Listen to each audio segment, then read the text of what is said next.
नमस्कार दोस्तों, परिवार कहानी मंच चैनल में आपका स्वागत है। आज की कहानी का नाम है बिगड़ते रास्ते को हवा मत दो।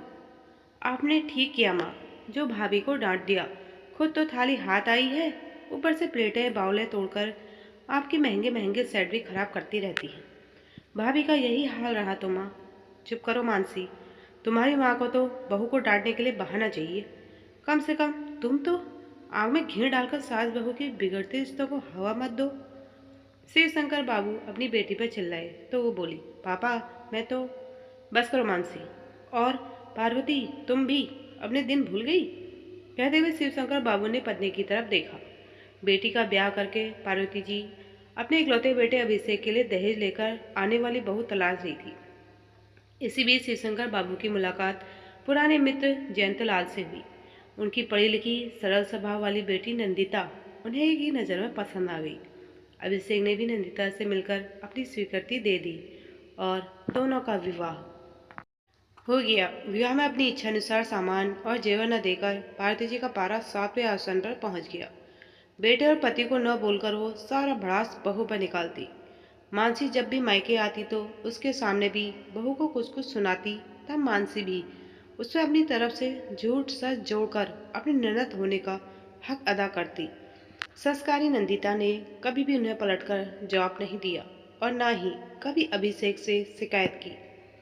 श्रीचरण बाबू सोचते हैं कि धीरे धीरे उनकी पत्नी की कड़वाहट दूर हो जाएगी, बेटी को भी रिश्तों को जोड़ने की समझ आ जाएगी, लेकिन ऐसा नहीं हुआ। नंदिता धुले हुए बर्तनों को कपड़े से पोंछ पोंछ कर रख रही थी। उन्हीं से वो बोन चाइने की छोटी प्लेट उसके हाथ से छूटकर गिर पड़ी। फर्श पर उसके टुकड़े देखकर पार्वती को उसे डांटने का सो असर मिल गया। उस वक्त मानसी भी आई हुई थी।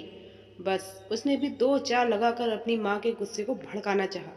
तभी शिवशंकर बाबू आ गई और बेटी को डपट किया। फिर पत्नी से बोले, पार्वती अपने दिल भूल गई। एक दिन तुम्हारी किसी गलती पर माँ तुम्हें डांट रही थी। तब मंजू दीदी तुम्हारी गलती को बढ़ा चढ़ाकर माँ से शिकायत करने लगी थी। तब दादी उसे समझाते हुए बोली थी कि मंजू, माना कि बहू से गलती हो गई, तुम्हारी माँ भी जरा गुस्से में है, लेकिन तुम आग में घी डालकर उनके बिगड़ते रिश्तों को हवा मत दो। आज मानसी भी वही कर रही है जो तुम क्यों नहीं रोक रही। दहेज लेकर आने वाली बहुओं के किस्से तो तुम रोज अपनी पड़ोसियों से सुन रही हो। फिर भी तुम्हें बहू से शिकायत है तो मैं अभिषेक से बहू के साथ अलग घर रहने का कह देता हूँ।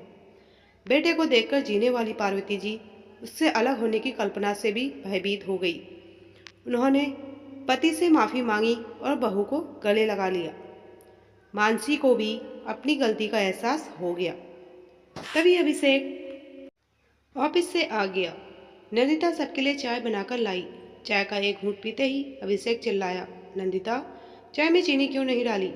इसके इस बनावटी गुस्से पर सभी ठहाका मारकर हंसने लगे और घर का माहौल खुशनुमा हो गया।